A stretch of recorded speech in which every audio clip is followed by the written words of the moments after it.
Монгол Улсын их хурлын дарга Зандаа хүүгийн холд өнөөдөр сайн хашаа хөтөлбөрийг хэрэгжүүлэхэд оролцогч компаниудыг үзэсгэлэн сонирхлоо. Хот суурин газрын гэр хорооллыг хэсэгчилсэн болон бие даасан инженерийн дэд бүтцтэй амины орон сууцны хороол болгон хөгжүүлж, иргэдийн эрүүл, тав тухтай аюулгүй амьдрах орчин нөхцөлийг бүрдүүлэх зорилготой сайн хашаа хөтөлбөр өнөөдөр Чингисийн талбайд нийлдэг хийсэн юм а.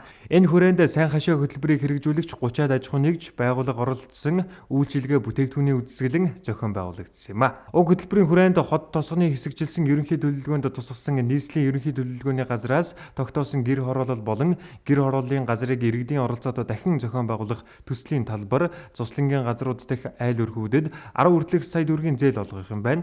5% хүүтэй 5 жилийн хугацаанд хөнгөлөлттэй нөхцлөөр олгох юм байна.